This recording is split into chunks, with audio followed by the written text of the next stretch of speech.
How about it for the great David Katz, everyone? Hi, great to be with you, Mark, Tim.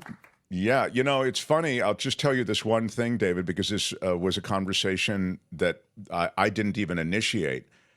You were so great to spend time with us in the meetup, and you met a lot of our listeners and viewers. And after the meetup, I was talking to Josh Mankiewicz, the reporter for Dateline. His dad, as you're aware, was the press secretary for RFK Sr., okay, and ran the McGovern campaign. Josh grew up around government and around. I'm making that statement because he's a big brain guy. So he said, unsolicited, he said, "Who's that David Katz guy? He's really smart." So thank you. Yeah, it was really cool. It completely unsolicited because Mankiewicz was in the meetup as well. So I just thought I'd pass that on to you because it's nice to know you're appreciated by many others who didn't know about you before. Now, just of the moment, David Katz, the U.S. government is charging a Russian-born U.S. citizen and former advisor to Donald Trump's 2016 presidential campaign with working for a sanctioned Russian state television network and laundering the money from that network. They announced these indictments at the Department of Justice, and they're saying that this guy, Dimitri Simes is his name, and his wife got over $1 million in a personal car and driver in exchange for work they did for Russia's Channel 1. They've been doing that work since 2022. The network was sanctioned by the U.S. in 2022 over the Russian invasion of Ukraine. Can you speak to this kind of action, please? I think you've had some experience with it. Well, there are a few things to understand about that case. First of all, these are foreign speakers. RT and the Russian government are not people in the United States. People in the United States would have the right under the First Amendment to probably do a lot of those things. So you might think, well, why don't they have a right to do those things under the First Amendment? Well, one thing is that this country can take action against Russia and against Russian nationals, especially trying to interfere with our U.S. elections in ways that they certainly couldn't take that action against a U.S. company or a U.S. individual. Now, it's true that the person who was charged is a naturalized U.S. citizen. I'm not sure about his wife, but that doesn't matter because even a U.S. Citizen has to report if they're a foreign agent. And in fact, that's what all this controversy has been, part of the controversy about Hunter Biden. So this person and his wife allegedly did not report as foreign agents. And that is why that's a criminal violation, Mark. If the evidence is clear that you're acting as a foreign agent and you don't register, that's a criminal violation. That's why the two of them were charged. They're both apparently in Russia still. They're out of the country. They'll probably never come back. They'll certainly never be sent here by Russia. So it sort of makes a statement, particularly before the election, but it does not result in the arrest and very unlikely to result in the extradition of these two people. Now, the money laundering that they're also charged with is because there are sanctions. Even U.S. citizens cannot work in a conspiracy with people who are under sanctions. So if someone says to me, David Katz, you're a great communicator, okay? We want you to accept a couple of $1 million from some Russian oligarch who's under sanctions. I may be conspiring to violate the sanctions law. That's the gist of what these people, I think, were charged with. And there's also another charge that's forfeiting or seizing some websites that are basically bots or whatever you want to call them for Russian propaganda. Again, could a U.S. citizen or company do that? Maybe, but these are foreign actors and there's laws against them interfering. So anyone who says, and probably RT will say, oh my God, the First Amendment is under peril. How can this be happening in supposedly the great land of liberty and freedom, America, which loves the First Amendment? This does not violate the First Amendment. And on top of that, at least it doesn't appear to, on top of that, there's over $1 million involved. So basically they said to this couple, supposedly, you take over $1 million, we'll buy you a very nice house in Virginia, and you'll work as our foreign agent, whether you become a naturalized U.S. citizen or not. That's the money laundering, to send the money around in different ways to hide the fact that it's really from Russia and from Russian oligarchs and shouldn't be here interfering with our election. That's fascinating. It's and they consider it interfering with the election, David Katz, because it's disinformation, right? It's disinformation. And again, people might say, well, can't they send out any disinformation that they want to? No, not in this context. Whether this would hold up as a criminal case, it would be interesting. If I can tell you one anecdote, RT had terrific production values. And so my agent would have different things coming in, as you say, from the entire English speaking world. I'm bilingual. I was wondering whether I could do some commentary in the Spanish speaking world. And before you know it, this RT shows up. And a friend of mine at Fox says, oh my God, that's all slanted propaganda. I said, that's fascinating coming from a contributor at Fox. Thank you for sharing that with me. That they're actually on our dials, right, on our mobile devices, are some slanted propaganda, which is not Fox, but which is RT. So I figured I would take the invitation, Mark, and see what it was all about. They had a beautiful building on Wilshire Boulevard. They did a very good show. And I was on as a sort of point counterpoint with a kind of right of center, but very good presenter. And then there was also all these people you see now on Newsmax and on Fox. Right. These were the people that I debated on the show. They had a very robust debate. And I'll tell you this, Mark, the makeup and the quality of the lighting and everything else. I mean, if it's propaganda, Putin and RT knew how to do propaganda. And there was an MSNBC expose of the fact that they really were, no matter whether the show was called News, Views, Hughes. And the presenter was Miss Hughes. News, Views, Hughes. No booze. That would have gone in there too. Booze, News, views, booze. booze, and Hughes. Kick around all these issues. It was really a debate worthy of that Buchanan, I forget who used to debate on radio. But it was a vigorous intellectual debate. It was good. Of course, one of the reasons they wanted it, Mark, was that the next show would be pure propaganda about how Ukraine was at fault for all the tension with Russia. So, of course, they wanted the eyeballs to stick around during our really good, could have been on 60 Minutes debate, to stick around for the one that was purely propaganda that followed. I get it. And RT eventually got sanctioned and is off the air here after the invasion of Ukraine and the horrors that are going on over there. This was all before that. But the story I wanted to tell you was MSNBC did an expose of them and said this station is so slanted. At that point, Biden was at 7% running for president in the 2020 election. MSNBC said this station is so slanted. There have only been 3 positive references to Biden in a month. All 3 were from me, positive references to Biden. And I still think he's going to be one of our really good presidents. Oh, that's really funny. Old as he may be. So that's the saga of RT, long gone. Probably will come, if the thing ever straightens out with Russia, it'll probably come back. And there was a warning on it that said, this is sponsored by the Russian government. But, like I said, that show that I was on was fair. It was good, both sides of the story, and no insults, but very substantive. It's very interesting you say this because when I was going back frequently to see my mom and dad, and they're living in Washington, D.C., I listened to one station on the radio, and I've been listening to it for years, okay, because I've been going back to see my mom and dad for years in Washington, D.C., and it was RT radio. It's Russian radio. They call it Radio Sputnik, okay, but it's RT, okay, it's just on radio. And it's exactly as David Katz is saying. It's fine. It's almost like listening to any kind of talk radio, but you have to understand you're always going to get that kind of side that you're going to go, it's provocateur oriented. So you're not going to get the mainstream. I loved listening to it. But and the last thing I'll say, and then we'll move on. I know people who have done stuff for RT, and I've asked them point blank, "Are you dealing with Russians? Are you dealing?" They said, "No, I just do my show. The checks come from Moscow, I guess, or something." He said, "I don't know where they come from." But there was a famous comedian from SNL, Dennis Miller, sure. And he was the big star on that show. And one day he took the studio. He was going to pre-record 3 shows. So he had the studio the whole day. So when I walked in there, we couldn't get in the studio. We had to use a side studio, and I had to use a headphone because there was so much clamor and clacking around there. And I looked like Dukakis when he gets in the tank.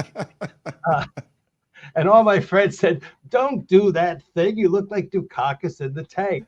So it was, it was the funny thing, Mark. It was like any other show, except our show was better. I can tell you for real, our show was better. We had a really good, we're talking about Buttigieg one day. And this right winger says, Buttigieg's not ready to run for president. The head of my homeowners association has more people under his sway than what little town in Indiana is he supposed to be the mayor of? You know what I mean? It had it Sure. it was clever. It It was had good back and forth, and there was a good right. dynamic. Yeah, I've seen a lot of stuff on it, and I watched, as I say, I know people who do stuff for them, and they are all over YouTube. I mean, you can find RT all over YouTube, and people are having their efforts. Some really great progressive minds, particularly, are having their progressive shows underwritten by RT. So those here who are in the progressive wing of the Democratic Party or even the Independent Party, whatever it might be, or who just think in terms of progressive politics, I think you find a lot in the way of RT. Again, there is it's a brushback pitch is what it feels like to me, and you've kind of said the same. It's a legal brushback pitch that they've sent to these people who, again, were not registered. I wonder if you can ask me about, rather if I can ask you about the Alford plea that we are hearing about now. This is the Hunter Biden plea. I don't even know what this is, David. Before today, I'd never heard of it. Well, this Alfred plea is a real thing from the U.S. Supreme Court case called Alford. I think it was North Carolina against Alfred. Alfred's a guy who's scared he's going to get the death penalty. So he says, if you get rid of the death penalty, I didn't do it, but if you get rid of the death penalty, I'll plead to whatever you want me to plead to. The judge won't accept his plea, and the case goes up to the U.S. because he says that's unconstitutional. You cannot take a plea and sentence somebody who says they're not guilty. And the U.S. Supreme Court said, I think the decisions by White, so it was a long time ago, maybe the 60s, they said, no, this is a thing, the Alford plea, but only if the court wants to accept it. But if the court wants to accept it under the circumstances, it's not unconstitutional by itself. So it's used somewhat in state courts. There's a fair amount of state court people who plead guilty. It's a little bit like no contest. This, like no contest pleas, does have civil collateral consequences. Some people try to get the no contest plea, like let's say there's a drunk driving. They say, I wasn't really drunk. One of the things they want to do is that when the person sues them and says the accident was all their fault civilly, they want to say, even though I pleaded guilty, it was under no contest, and I can contest the civil case against me. There's a lot of cases which say, no, you can't do that. That's kind of inside baseball. But the point of the Alford plea is that the court could accept that plea. I don't see this federal judge accepting it. The time that I was a federal prosecutor, I don't believe we ever accepted one Alford plea in my entire office. And the paradigm, and he may be a little close to the paradigm on a superficial level, because he's supposed to have been drunk and high. And remember, he signed the form that said that he was trying to get a gun, and it said, have you used drugs? And the argument is he used drugs all the time because he used drugs so often. And then he tried to find a period where he was dry. Maybe he wasn't using drugs, and so he'd sign the form at the point. And there was the thing: does the form mean are you using drugs now? Are you using it habitually? He tried to present that to the jury in Delaware. The jury found him guilty in a very quick amount of time. This was also the case, Mark, that he's in L.A. court right now, 2-day federal court, that he could have settled with a misdemeanor and no jail time, along with settling the firearm case, the gun that he possessed for only like 2 weeks, threw away, the famous thing, the laptop, the whole thing. He could have settled both those cases with no jail time, a misdemeanor on one and pretrial diversion on the other. That deal blew up in court last summer. So now he's back in court. But I think the bottom line, Mark, is that the judge is going to say the government does not agree that this should be an Alford plea case.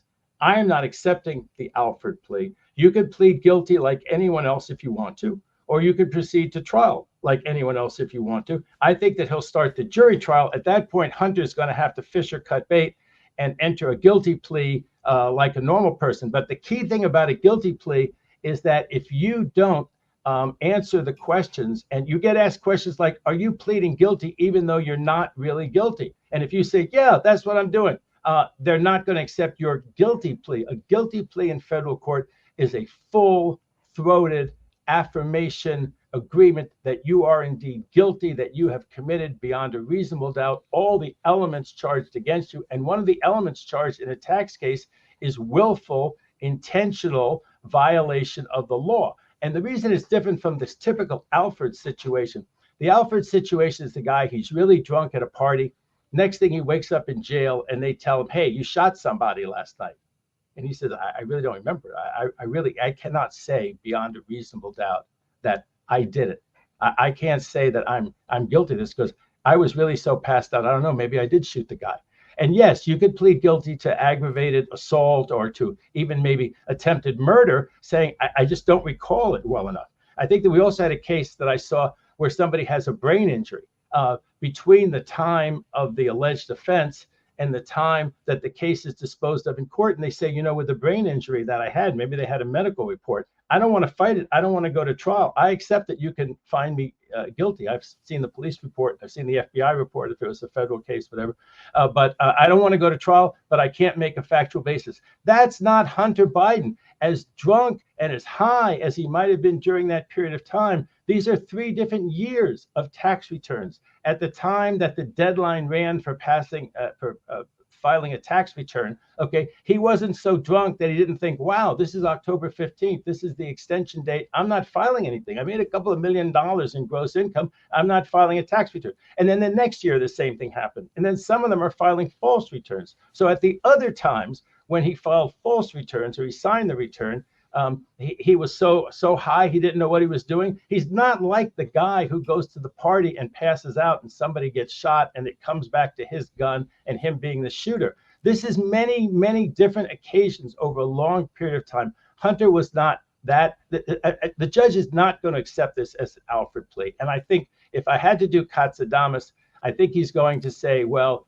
I tried to do that. And when the judge doesn't accept the Alfred plea, then he's going to actually plead guilty because he seems to really want to avoid a trial, which would be very embarrassing. Some people would be called to it. It wouldn't be the president. It wouldn't be the president's close associates. It wouldn't get anywhere on this supposed, China thing they're investigating or Ukraine corruption they're investigating. But he made a lot of money. Hunter Biden did, and he didn't pay tax over a long period of time. And he didn't file proper returns over a long period of time, and he blew deadlines at different times. It doesn't add up. Well, the big Katz prediction is on Hunter Biden that he will be pardoned. And David Katz, as Katz not only predicted it, but he made all of the clear arguments, showed all the arithmetic to the point that I'm now 100% certain that he will be pardoned. So in a way, David, these are the prelims. This is the dance that's done. And in a sense, it's not relevant to his ultimate outcome. Still, I would say one thing that I thought was, you're so right when you analyze the law and you talk about what judges believe and how you can't make the argument over the 3 years, et cetera. But I also think about Mike Flynn, a guy who makes these pleas in court, and then when he gets back out of court onto the stump, he goes, yeah, I just said all that crap so I could get out of court. You know what I mean? So it's an odd place we live in now. That's why the federal courts and federal judges are so insistent on, if you don't plead guilty and really acknowledge your guilt, we have the fairest trial system in the world. You can go to trial and you can make the government have to prove your case beyond a reasonable doubt unanimously to all the jurors. But if you want to plead guilty and get out of that system, you can't play me. It seemed, this is the former federal prosecutor in me, but it seems like playing the system to go into court and you walk out of court and say, I am as innocent as the day is long. My dump truck criminal defense attorney told me how the system really works. It's all rigged. I had to plead guilty, but I'm as innocent as the day is long. Meanwhile, you just told the court half an hour before you walked out and held your press conference that you were, quote, guilty, or you didn't contest the charges. And the federal judges, I think, and the law backs them up, the rules of federal procedure back them up, that they don't have to take a guilty plea from someone who is not unequivocally admitting under oath. You could potentially get prosecuted for perjury. But one of the things that they've done, and we saw Trump play the system for all of these delays, and it was just so aggravating that the federal courts, who are so stringent with other people, seem like they were so lax with Trump and let him delay. Hunter, in his own way, has been trying to delay.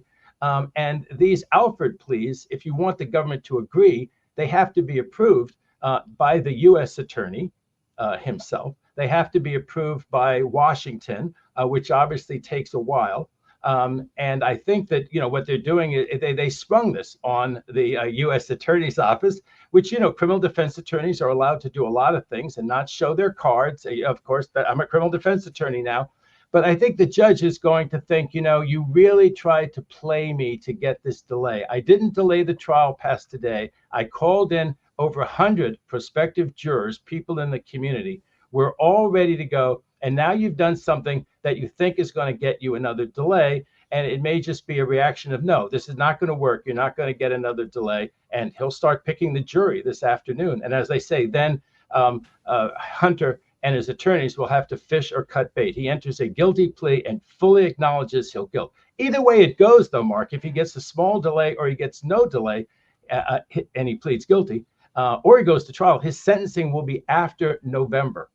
What's the difference between, we're seeing this in the chat, the commutation of this situation with a guilty plea, whatever it might be, and the pardon of this? The commutation reduces the sentence or eliminates the sentence. Okay, but a pardon gets rid of the conviction. Okay. You were convicted once, but you were pardoned. Going forward, you don't have a prior record.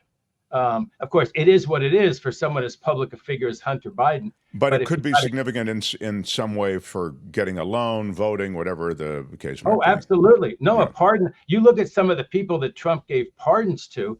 He tried to get, some poor person had been in jail for 30 years, some African-American person, some poor person, and he trumpeted that, Trump did.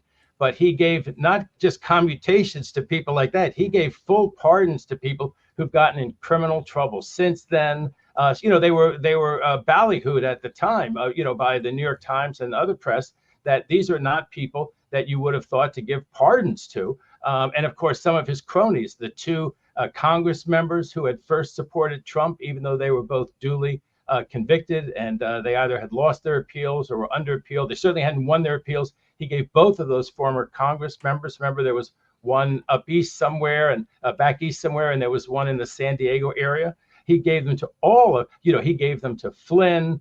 Some of them might have been commutations. I think one of them, he knocked out their sentence. They're back working on his campaign, and they're not felons. They're people who have been pardoned, and they're back working on Trump's campaign. I mean, Mark Rich is the high-profile example in the Clinton wave of pardons that was really previous. He was a fraudster. He was a money launderer. He was all of this stuff, and he got a pardon from then President Bill Clinton. It's largely suggested because of connections. It's always going to be connections of some sort that lead to they don't go through stacks and stacks of cases in the Oval Office to figure out who they're going to pardon. It's who's got a real line in. There is a formal pardon procedure where you go through the pardon attorney, and Obama, being an institutionalist and a stickler, he made all of those cases go through. You might have wondered, some of those people who served the really overlong sentences. I mean, you can look at them and say, come on, this guy's still in jail 25 years later for this. You'd think he would have done thousands of them. But Obama didn't want to do thousands of them. He wanted them to do one by one. And so he did a lot fewer of these commutations or pardons than he could have. As I say, he was an institutionalist. A lot of Trumps didn't go through this pardon process at all. I mean, some of them, Alan Dershowitz was involved in some of them, the lawyer who represented Trump in the Senate trial of the impeachment. And then Alan Dershowitz says he was misled. He wanted to apologize. He didn't really mean to advocate for some of those people. I think some of the names were from Giuliani. I think they were friends of Giuliani that Giuliani tried to push through there. There were people who took a lot of money to work on these pardons, and they said it was a legal fee. That they spent hours and hours and hours, and you wonder how many hours and hours. There hasn't been a lot of transparency with some of them. What were all these hours and hours of hours that legal work that you did, or was this just you're a friend of mine. I want to scratch your back. I'm giving a pardon to your buddy, to someone like Giuliani. I'm not in a position to accuse anybody of anything because there has not been much transparency about some of them. Well, But Giuliani himself, it was widely reported, was trying to sell pardons. I mean, again, he might have actually done it. He might have said it, in a drunk moment at a bar. But it was more than just one moment. It was reported through multiple sources that Giuliani was saying, "Hey, I can get you that pardon if you, or at least take a shot at it." I wanted to ask you about the. Can I say one last thing about Hunter Biden, which is just that please. It's normal that a sentencing comes 2 or 2.5 months later. So the fact that his sentencing would end up falling a week or two after the November election is not like something remarkable is happening. But of course, having it fall a week or two after the election means that President Biden can say, look, I know I said I wasn't going to do it, but this and that and the other thing. I mean, he'll have lots of reasons. He'll have reasons he could state. Trump, as I said before, Trump would do the same thing if it was one of his kids. His kids were under criminal investigation in New York at least once, Mark. And you think, what if Trump's kids had been, had been indicted and found guilty of something? You think Trump wouldn't have given them a pardon? And he's going to say, "I'm a dad. I love my son." And remember this: Hunter is very reformed. That's one thing which is not in doubt. That he's cleaned up. He's not the person that he was. These cases are years and years ago. I mean, this idea of our system being so unforgiving, and there is also this idea, although I think the tax thing would have come to light, but the case with the gun, that only would have been brought. The right wing says that case in New York City only would have been brought against Trump, and the left wing says this case against Hunter Biden about the gun, that only would have been brought against Hunter. Sure. No one without that last name is getting this case brought. I want to get to, while we just still have you, this Chutkan decision today. The 2024 presidential race will have no bearing on the schedule of Donald Trump's criminal proceedings for seeking to subvert the 2020 election, is what this trial is about. And this is from U.S. District Judge Tanya Chutkan. She just said this in the court today. Quote, "The electoral process and the timing of the election is not relevant here. This court is not concerned with the electoral schedule." Can you speak to that? Well, I think that she properly took that position. I think she has to take that position. It's just, we've watched this thing, especially, a legal commentator like me, a presenter, of the great news that you present. We followed this, and it's been very frustrating that Trump's many, many delays and his, trip to the U.S. Supreme Court, it worked. We're not going to have a January 6th trial at any time before the election. And we're not going to have an evidentiary hearing that focuses attention on what he did to Mike Pence any time before the election. A lot of people bandied that about as sort of, well, that'll be the consolation prize for the fact that Trump took this case up to the U.S. Supreme Court, managed to delay it so long. The Trumpsters on the court, have this outrageous presidential immunity decision now. Everything that was done to try to get this thing to trial had been undone by the fact that Merrick Garland took so long to appoint a special prosecutor in this case. And I was telling this to people, they weren't happy to hear it, but I was telling this to people that given when the case was brought here, it was not an extraordinary delay. It was also not extraordinary that the president would take the case to the appeals court. The appeals court and the U.S. Supreme Court would tell you that they expedited this appeal. And given the way they decided it, Mark, it was important from their point of view, right, that they did it. They did it on an expedited basis. They made all of this new law of tremendous significance, all of which I agree with. I would have been with the three dissenters. And now we are where we are, Mark, where there really is, she's going to look like she's pressing this case forward and to no avail, because whatever she decides about what the presumptive presidential immunity is or is not. So I think now what the special prosecutor wants to do is to have her agree with his amended indictment. It's called a superseding indictment, but it's actually a somewhat curtailed indictment, which he had to bring to steer clear of the things that he's not allowed to present in court. What Trump is going to say is that having presented to the grand jury stuff that was covered by presidential immunity, because the whole enchilada was presented to the grand jury, The Trump defense is going to say that that indictment is not worth the paper it's printed on because the grand jury was tainted, because presidential immunity stuff was told to the grand jury. You can't tell if they would have returned this indictment. He's going to say the superseding indictment protects it. I'm not exactly sure how he steers around that. I think he wins that one. But I think that's another issue they're trying to tee up for the U.S. Supreme Court, that somehow these grand jury proceedings have been hopelessly tainted. On top of that, they're trying to bring the motion, which has won nowhere else except with Judge Cannon down in the Southern District, that supposedly he, the special prosecutor, is improperly appointed, improperly compensated. That will go nowhere. They want to tee that up as their second issue. But the main issue is, did this amended indictment and what a Chutkan allows to go to trial in order, that's going to go to the Supreme Court.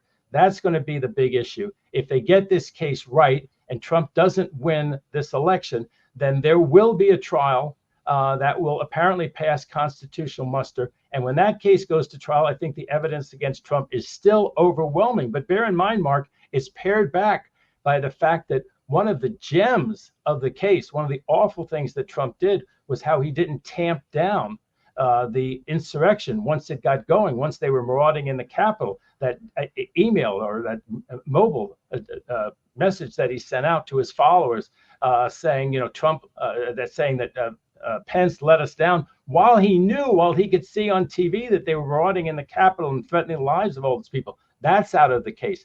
And all of his dealings with Jeffrey Clark, that Justice Department official that he tried to vault over the others and just put out the story, not that there was a real investigation, but put out the story that there had been fraud. And then he said, I'll take it along with my Republican Congress members from there. We'll take it from there. Just put out the false story. And it was clear that was going to be a false story. But there are still some gems, some things that will survive in the case, and that I think are very strong, and that I think will result in a jury trial conviction. But that won't be for about a year, and that will only happen if Trump doesn't win, as your listeners and viewers know, because he has the power once he appoints a new attorney general to order that attorney general, and that'll be the deal for whoever becomes the attorney general, that attorney general is going to dismiss these charges, not pursue these charges. That'll be the end of the Mar-a-Lago case and this case in their entirety if Trump wins. Just as a note, because you do remind us, as you kind of were talking about what happened on J6 and the actions and inaction, deliberate inaction of Donald Trump, the recapitulation of events and evidence that will be entered in this case by the special counsel, in this case now a prosecutor, there is a sense that that stuff is going to be made public. But by the way, that's not, right, David Katz, necessarily the case. I mean, I'm not saying that this stuff won't get out to the public, but just because there's a case being brought in court and there are these evidentiary hearings and there's and the evidence is all going to be presented, it doesn't necessarily follow that is absolutely going to get out in real time to the public. No, it's not going to get out in real time to the public. This is going to be dry legal arguments. The two about the grand jury and the one about whether he was properly appointed really are of very little interest to anybody besides, people who love this stuff, to whom it's of great interest. The lawyers listening here who are interested, we think it's all fascinating. But the one about what are the presidential immunity acts and which ones aren't, I think the basic thing for people to keep in mind is that he's charged now as a candidate. So he's just a candidate who wants to become president again. And don't think of him as acting as a president. So I think the phone call to Georgia is in. I think his conversations with Pence, to the extent they can be shown, as Pence was the head of the Senate, he was another branch. He just communicated with Pence in those ways that he tried to get Pence to do things that all the lawyers said were illegal, or virtually all the lawyers said were illegal and there was no basis for. I think that will be in. And just that will be in, or that wait a minute, that'll be in as immune, or that'll be in as legitimate prosecutorial evidence? That is what they think they can rebut, the presumption that those were presidentially immune acts and that they are part of this superseding or amended indictment and will come in on the theory that he was a candidate. Let's say Biden in 2020 had done the same thing, that Biden had had those same contacts with the vice president because the vice president was his old friend. And he asked the vice president to do those things. That's probably the hardest one that remains in there. So let's assume that Chutkan says, no, that one is okay, that can come in. That's what will go to the U.S. Supreme Court with everything else. And the U.S. Supreme Court will say, yes, that can come in. And then we'll be ready for the trial. But there's one more trip to the U.S. Supreme Court, best case scenario, before this case can go to trial. And regarding what people hope that they would call someone like Pence to the stand, I think what the special prosecutor says is, well, we look like we're overreaching. Now, I know it drives people mad that Trump never worries about looking like he's overreaching. Did McConnell look like he was care about looking like he was overreaching when he didn't even allow there to be a vote on Merrick Garland? No.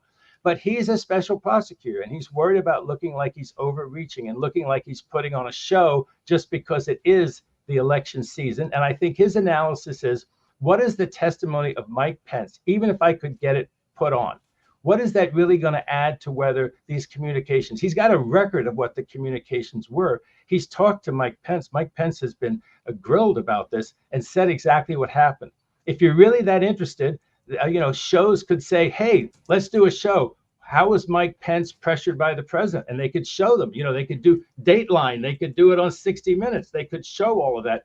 But to have him put on the stand right now in court, federal court, there wouldn't be TV cameras. The reporting on Mike Pence taking the stand, I think it would look like a show. It would look like surplusage just to have an impact. And Jack Smith says, you know what? And of course, Jack Smith's real fear is that he wants to do that. He asked to do that. And Judge Chutkan says, no, you're overreaching, you're overstepping. So he's not going that route. If anybody wants to know what happened and all this stuff, they can go back and look at J6. Why aren't all these shows doing stuff from the J6 committee, right? And looking at all this great stuff. I don't know why they're not playing Cassie Hutchinson all the time. It was compelling. And they can show that again and do a show about it. But Jack Smith and Judge Chutkan are not going to put on a show for the public of an evidentiary hearing of anything that's going to be very interesting between now and the election. Well, one of the reasons they're not doing that is because the media loves the horse race of the election, and that's just better copy. And so in general, you're going to find that. When I say the media, I mean even alt media does. But fascinating. There's a question for you here in our last I'm almost reluctant to ask this question, David Katz. It's not really a legal question, but I'm going to ask it anyway because I don't want to be seen as the mean ogre who never asks questions to people who email them in. And by the way, somebody else mentioned that, I believe it was Jerry, mentioned that she had sent an email about maybe I should put my question on here instead of sending 3 emails and no response. I never got email. I went back and looked. I don't know what you sent, Jerry, but it did not go through. So please let me know what you wanted to know about. Uncle Jim, though, did email and said, I have a question for David Katz. And again, I think this is in this political, you're going to have to straddle the political world and the legal world. When Kamala Harris was a prosecutor, he says she and her, quote, debate opponents had to make their arguments in front of actual judges who generally have little patience with lawyers who outright lie in court, knowingly conceal facts that should come out in discovery, etc. On September 10th, Kamala Harris's opponent will not feel constrained to say things someone would not dare to say in a court of law. I wonder how former prosecutor, now defense attorney David Katz would be preparing if he faced the prospect of debating someone who could gish gallop all over the place. I mean, just a fire hose of continuous crap. Firing off machine gun bursts of lies, he says, half-truths and irrelevancies that take moments to say, but much longer to refute, something like trolls in the chat, but on steroids. That's from Uncle Jim. Can you speak to Uncle Jim's question, please, David Katz? Well, that's a great question. And we've known for a long time that these debates are not like court proceedings. There's no one who's really going to intervene like a judge. Anyone who expects the presenters or moderators to do that, that's also not their job to wrangle with the there's a certain amount of fact checking. There's a certain amount of wrangling. There's a certain amount of, if the candidate doesn't answer your question, to come back and say, no, my question was so-and-so. And I think they're going to do that fairly well. But the rest of it, you want to see the two of them go up against each other,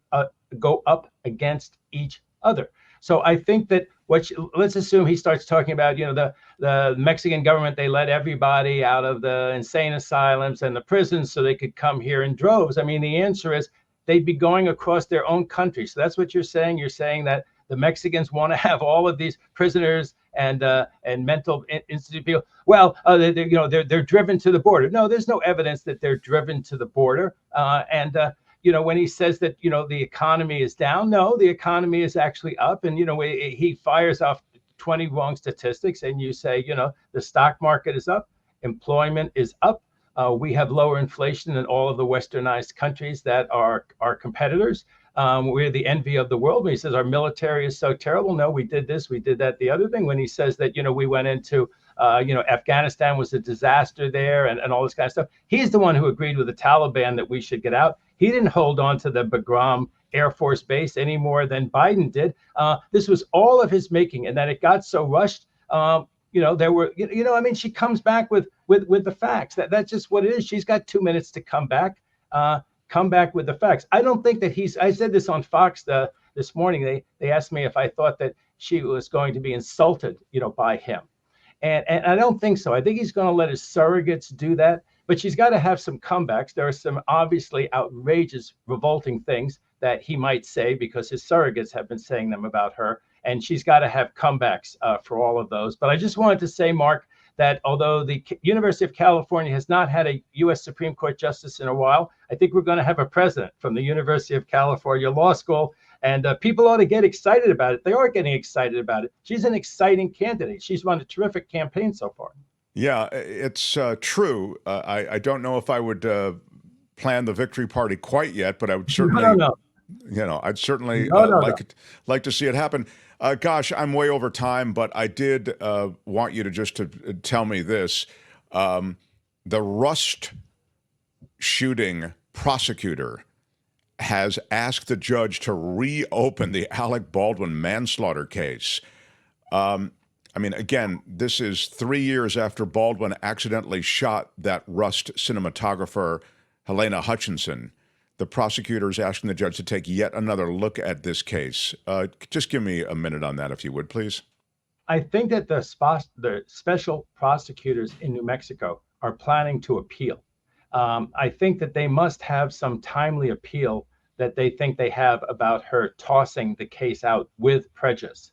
I think that before they make that appeal, they want to give the judge one chance to reconsider her decision. So while it may seem like they're that in Les Miserables, right? Who is that inspector that's going after the shoplifter? Yeah, he's going after the shoplifter year after year. While it sure can look like that to some people, from her point of view, there's someone who's dead here, and she thinks that the case was that this was a trumped up thing. She says that the 9 defense attorneys that very rich Alec Baldwin could afford sandbagged her. They say that they made it look like there was prosecutorial misconduct, which it wasn't. They knew about this. They played their card at just the right time. They surprised the judge. The judge rushed to judgment to throw the case out with prejudice. She wants to have a hearing where the defense attorneys are required to tell the court how they found out about these bullets being presented. She says that they probably found out from the co-defendant, the armorer, and they saved this. They played this card at just the most opportune time. As a criminal defense attorney, I think this whole idea, the criminal defense has a right to do some things within the bounds of ethics always that the prosecutor doesn't. There's something about being a criminal defense attorney. You don't have to put all of your cards out on the table just the way the prosecutor would want you to. And so I think that this is ultimately going nowhere. The judge, I definitely don't think is going to reconsider. I think she's going to say, I uphold my ruling. I wasn't surprised.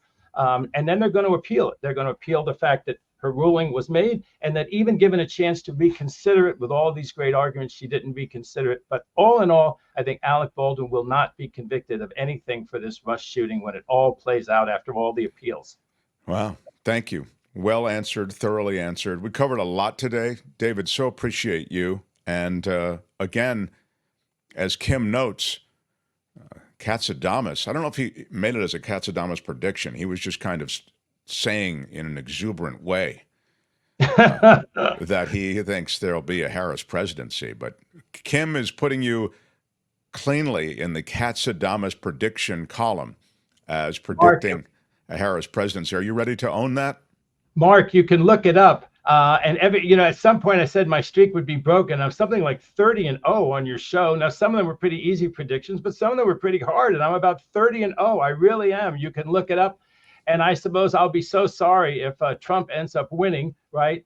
That I won't mind that I'll be 30-1. That will be the last thing on my mind, that it made me 30. That your streak is broken. Don't let it be broken on this one. Go with it. Katz predicts the Harris presidency. Sure. I love it. I love it. David, it too.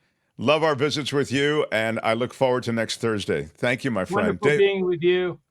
David Katz, everybody. Hi, it's Mark, and I thought that was great.